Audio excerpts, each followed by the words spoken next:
A question that we get here all the time at VFC is, hey, I'm getting into fly fishing. What fly rod should I buy? There are literally dozens of different options here.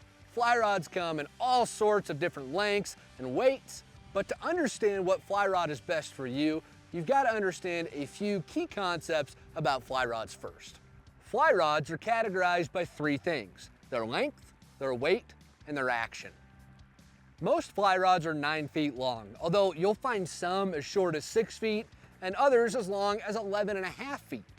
Shorter rods tend to be more accurate than longer rods, but longer rods allow you to cast further and reach more water.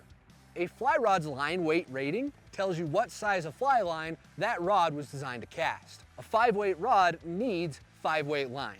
Lines can range from a 0 weight all the way up to a 14 weight.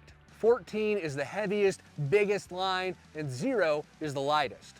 You'd use a 14 weight for fish like marlin and sailfish, whereas a 0 weight would be great for small panfish and tiny trout. As a rod's line weight increases, so does the rod's power and ability to throw bigger flies and catch bigger fish. The action of a fly rod tells you how much of a fly rod bends during the cast. A fast action fly rod will bend just in the tip section of the rod.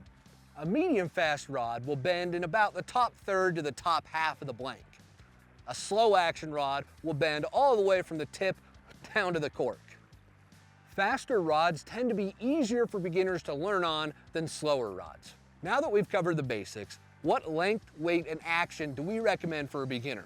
Our pick, and the one a vast majority of other guides and outfitters will tell you to pick as well, is a 9-foot, 5-weight, medium fast rod. A 9-foot rod is the perfect length for all-around fly fishing. It can handle everything from small creeks all the way up to lakes.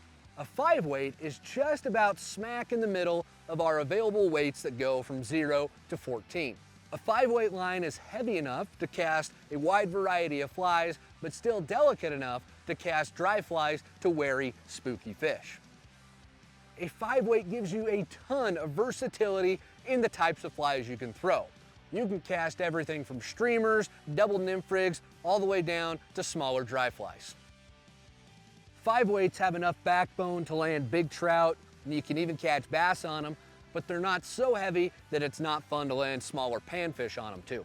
A medium fast action rod is great for beginners because the rod bends enough for you to feel what a good cast should feel like, but it's still fast or stiff enough that you can handle casting in the wind or throwing bigger flies. Now, I know you're probably thinking, okay, what's this gonna cost me? Well, fly rods can vary a ton in price. You've got the super cheap big box store rods that are like 50 bucks, and then I've seen some antique bamboo rods go for sale at auction for $13,000. What we recommend for beginners is to focus on buying a rod that's in the $150 to $200 range. There are tons of great options within that price range. Those rods might not be as fancy or as light as a $1,300 rod, but they will certainly get the job done. In addition to being part of VFC, I've also spent the last 10 years of my career reviewing fly rods for a bunch of different magazines. I've had the opportunity to use tons of beginner rods, and the Fly Flinger that we sell here at VFC is among the best beginner fly rods I've ever used. I'll throw a link in the description for you to check out the Fly Flinger, but regardless of what rod you end up buying, follow these criteria and I promise you'll get a great rod that'll help you catch a bunch of fish.